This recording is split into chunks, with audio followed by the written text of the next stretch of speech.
Hi, my name's Eric Thompson, and today is day 66 of the Richmond Public Library's 100 Days RVA Reads, a program promoting PBS and WCVE's The Great American Read. Today I'm with some of my students at Seven Hills School in Richmond, a private school for 5th to 8th grade boys. The book I've chosen is Where the Red Fern Grows by Wilson Rawls. So this is a really awesome novel. It's about a young boy and his two hunting dogs. They're named Old Dan and Little Ann. And I chose to read this book specifically from the list because it's a favorite of mine from when I was in 5th grade. And this is one of the first books I can remember reading together as a class.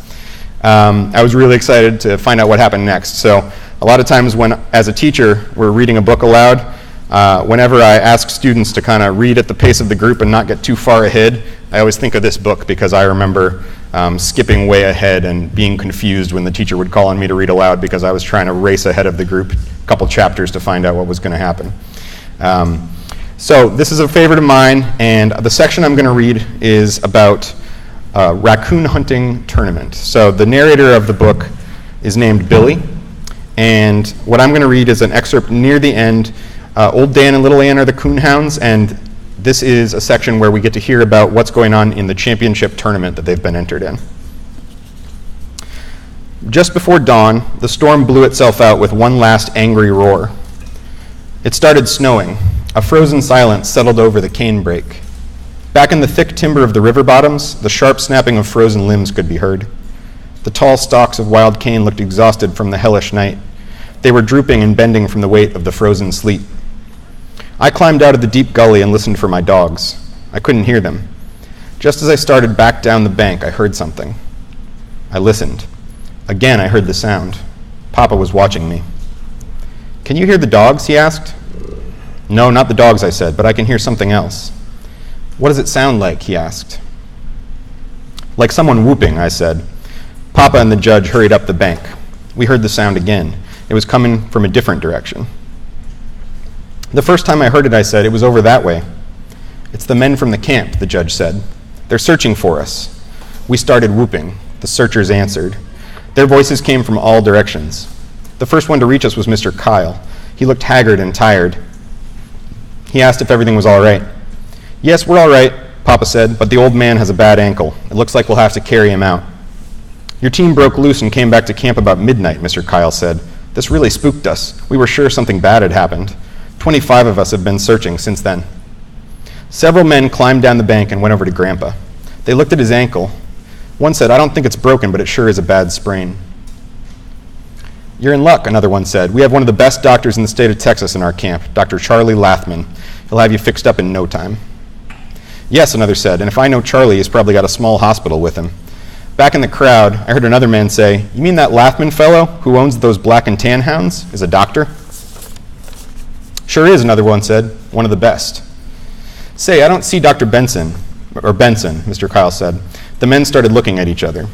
"He was searching farther downriver than the rest of us," one fellow said. "Maybe he didn't hear us shouting." Some of the men climbed out of the gully. They started whooping. From a distance, we heard an answering shout. "He hears us," someone said. "He's coming." Everyone looked relieved. Mr. Benson struck the washout a little way above us. He was breathing hard as if he'd been running. He started talking as soon as he was within hearing distance. "It scared me when I first saw them," he said. "I didn't know what they were. They looked like white ghosts. I'd never seen anything like it." A hunter grabbed Mr. Benson by the shoulder, shaking him. "Get a hold of yourself, man," he said. "What are you talking about?" Mr. Benson took a deep breath to control himself and started again in a much calmer voice. "Those two hounds," he said. "I found them. They're frozen solid. They're nothing but white ice from the tips of their noses to the ends of their tails." Hearing Mr. Benson's words, I screamed and ran to my father. Everything started whirling around and around. I felt light as a feather. My knees buckled, and I knew no more. Regaining consciousness, I opened my eyes and could dimly see the blurry images of the men around me. A hand was shaking me. I could hear my father's voice, but I couldn't understand his words. Little by little, the blackness faded away. My throat was dry, and I was terribly thirsty. I asked for some water. Mr. Benson came over. He said, "Son, I'm sorry, truly sorry. I didn't mean it that way. Your dogs are alive." I guess I was excited. "I'm very sorry." I heard a deep voice say, "That's a hell of a thing to do. Come running in here saying the dogs are frozen solid." Mr. Benson said, "I didn't mean it to sound that way. I said I'm sorry.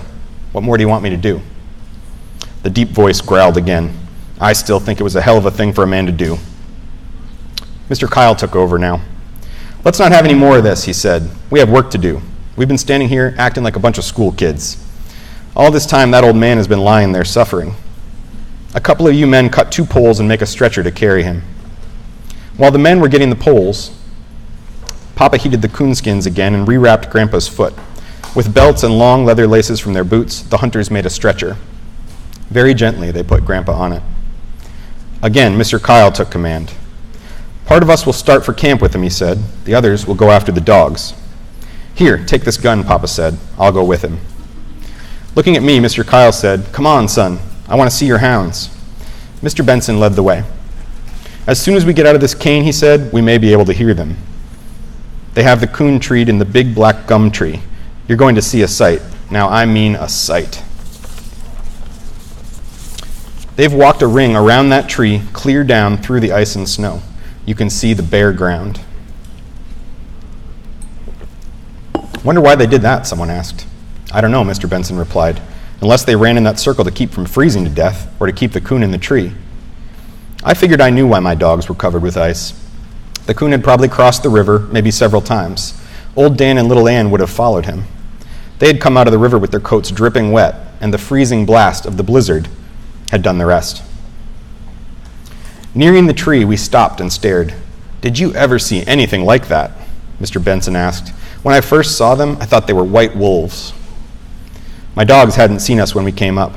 They were trotting round and round. Just as Mr. Benson had said, we could see the path they had worn down through the ice and snow till the bare black earth was visible. Like ghostly white shadows, around and around they trotted. In a low voice, someone said, "They know that if they stop, they'll freeze to death." "It's unbelievable," Mr. Kyle said. "Come on, we must do something quick." With a choking sob, I ran for my dogs. On hearing our approach, they sat down and started bawling treed. I noticed their voices didn't have that solid ring. Their ice-covered tails made a rattling sound as they switched this way and that on the icy ground. A large fire was built. Standing my dogs close to the warm heat, the gentle hands of the hunters went to work.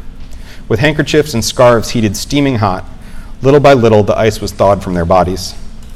If they had ever lain down, someone said, they would have frozen to death. "They knew it," another said. "That's why they kept running in that circle." "What I can't understand is why they stayed with the tree," Mr. Benson said. "I've seen hounds stay with a tree for a while, but not in a northern blizzard." "Men," said Mr. Kyle, "people have been trying to understand dogs ever since the beginning of time. One never knows what they'll do. You can read every day where a dog saved the life of a drowning child or laid down his life for his master. Some people call this loyalty. I don't. I may be wrong, but I call it love, the deepest kind of love." After these words were spoken, a thoughtful silence settled over the men. The mood was broken by the deep growling voice I had heard back in the washout. "It's a shame that people all over the world can't have that kind of love in their hearts," he said. "There'd be no wars, slaughter, or murder. No greed or selfishness. It would be the kind of world that God wants us to have. A wonderful world." Thanks for listening, guys. I hope some of you guys will get the book and read the rest, see what happens, and find out the rest of the story. Some of the 100 books on the Great American Read we have in the Seven Hills Library, so you can check out the library and get some from right across the way when we have time for that. And all of the 100 books are available at the Richmond Public Library. So to find out where the next reading in this series is, you can visit rvalibrary.org.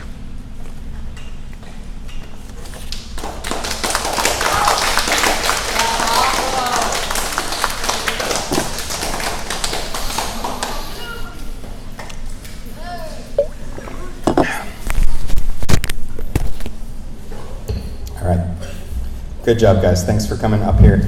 And thanks for remembering to stay seated until you got instructions.